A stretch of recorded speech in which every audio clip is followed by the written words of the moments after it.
Day 92. The Book of 1 Samuel. Chapter 21. David went to Nob to Ahimelech the priest. Ahimelech trembled when he met him and asked, "Why are you alone? Why is no one with you?" David answered Ahimelech the priest, "The king sent me on a mission and said to me, 'No one is to know anything about the mission I am sending you on.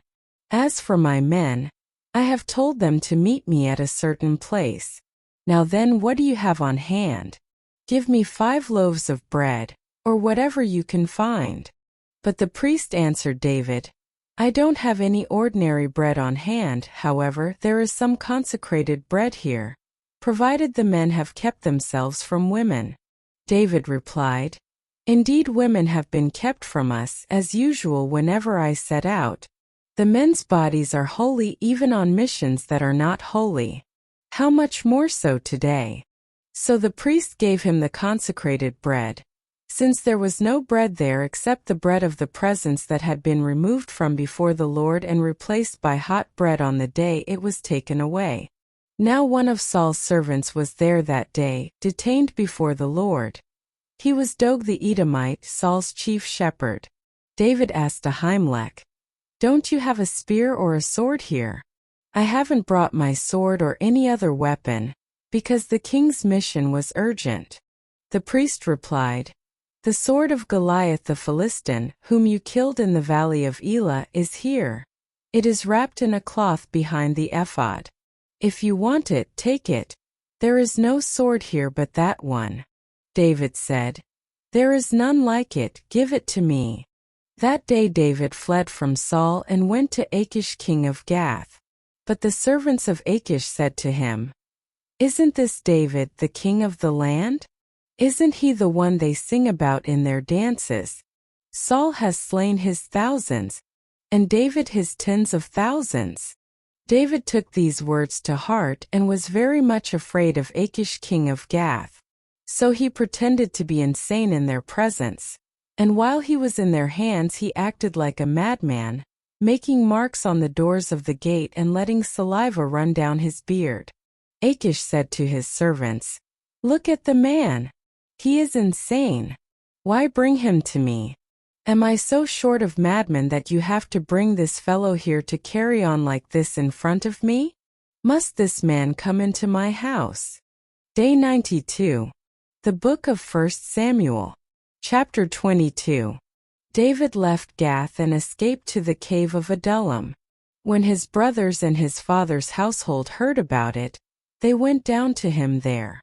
All those who were in distress or in debt or discontented gathered around him, and he became their commander.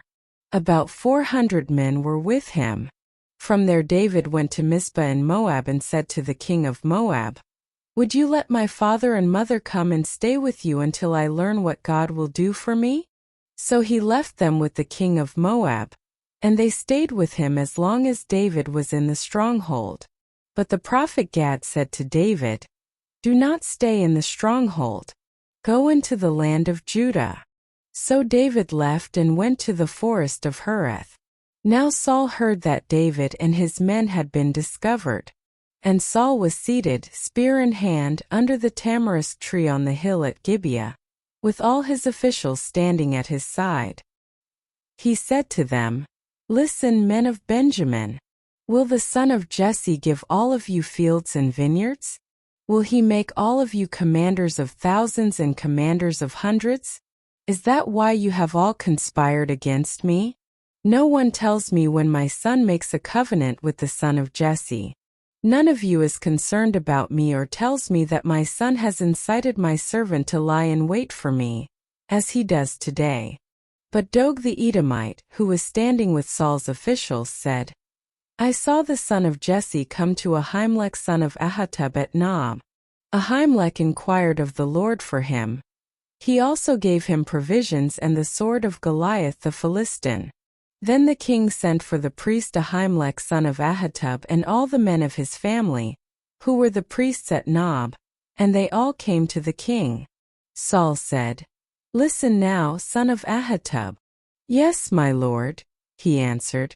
Saul said to him, Why have you conspired against me, you and the son of Jesse, giving him bread and a sword and inquiring of God for him, so that he has rebelled against me and lies in wait for me, as he does today?" Ahimelech answered the king, "Who of all your servants is as loyal as David, the king's son-in-law, captain of your bodyguard and highly respected in your household? Was that day the first time I inquired of God for him? Of course not. Let not the king accuse your servant or any of his father's family, for your servant knows nothing at all about this whole affair." But the king said, "You will surely die, Ahimelech, you and your whole family." Then the king ordered the guards at his side, "Turn and kill the priests of the Lord, because they too have sided with David. They knew he was fleeing, yet they did not tell me."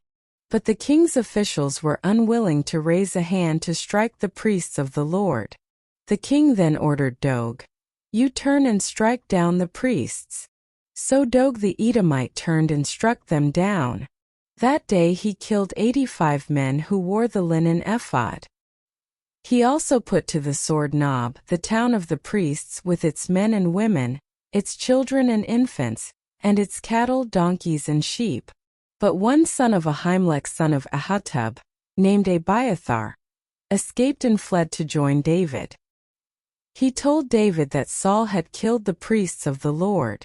Then David said to Abiathar, "That day when Dog the Edomite was there, I knew he would be sure to tell Saul. I am responsible for the death of your whole family. Stay with me, don't be afraid. The man who wants to kill you is trying to kill me too. You will be safe with me." Day 92. The Book of 1 Samuel. Chapter 23. When David was told, "Look, the Philistines are fighting against Keilah and are looting the threshing floors," he inquired of the Lord, saying, "Shall I go and attack these Philistines?" The Lord answered him, "Go, attack the Philistines and save Keilah." But David's men said to him, "Here in Judah we are afraid. How much more, then, if we go to Keilah against the Philistine forces?" Once again David inquired of the Lord, and the Lord answered him, "Go down to Keilah, for I am going to give the Philistines into your hand." So David and his men went to Keilah, fought the Philistines and carried off their livestock. He inflicted heavy losses on the Philistines and saved the people of Keilah. Now Abiathar son of Ahimelech had brought the ephod down with him when he fled to David at Keilah. Saul was told that David had gone to Keilah, and he said, "God has delivered him into my hands, for David has imprisoned himself by entering a town with gates and bars."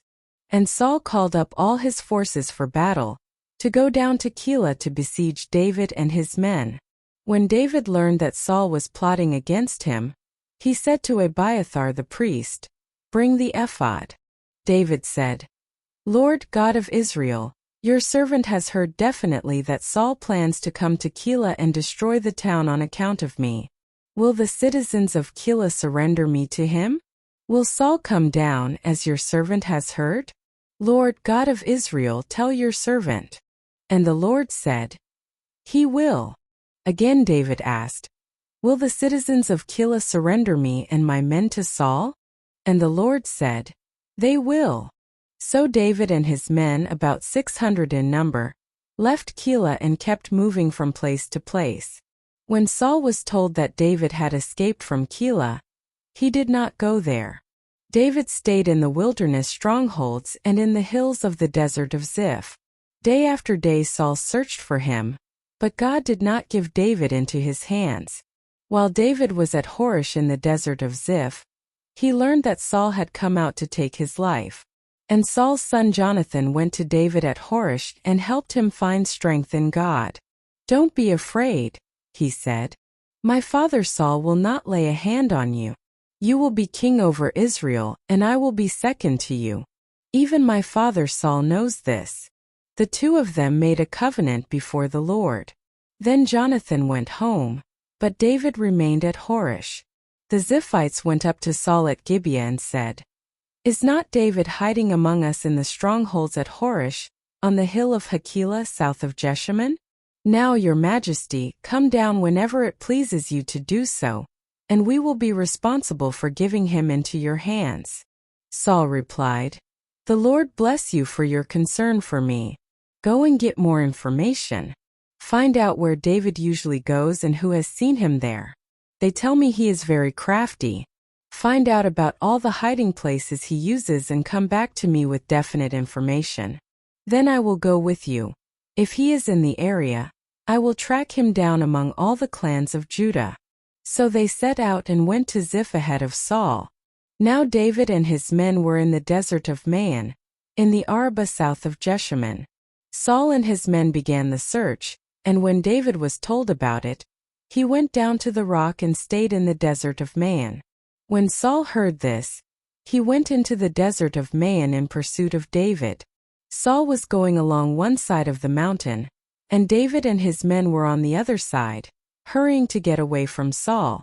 As Saul and his forces were closing in on David and his men to capture them, a messenger came to Saul saying, "Come quickly. The Philistines are raiding the land." Then Saul broke off his pursuit of David and went to meet the Philistines. That is why they call this place Selah Hameleketh. And David went up from there and lived in the strongholds of En-Gedi. Day 92.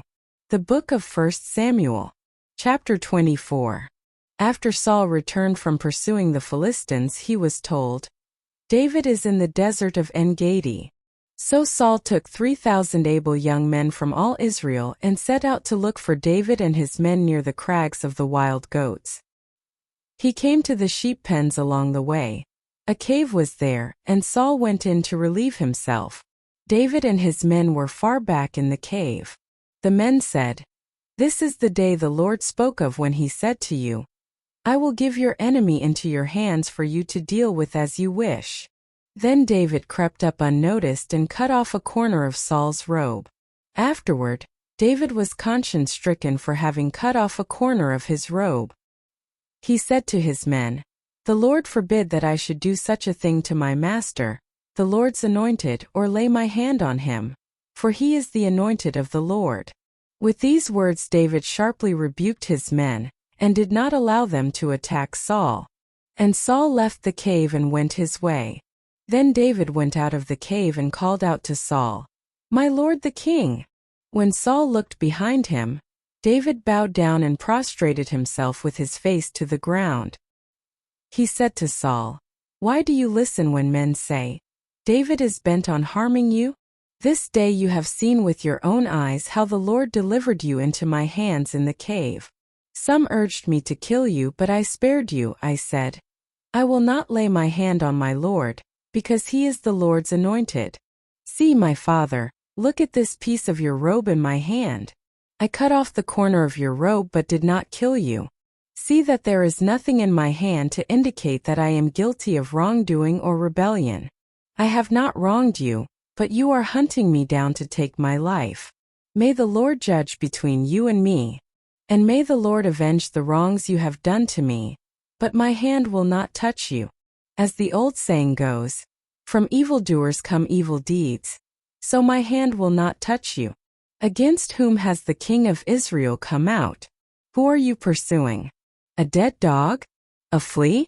May the Lord be our judge and decide between us. May he consider my cause and uphold it. May he vindicate me by delivering me from your hand." When David finished saying this, Saul asked, "Is that your voice, David my son?" And he wept aloud. "You are more righteous than I," he said. "You have treated me well, but I have treated you badly. You have just now told me about the good you did to me. The Lord delivered me into your hands, but you did not kill me. When a man finds his enemy, does he let him get away unharmed?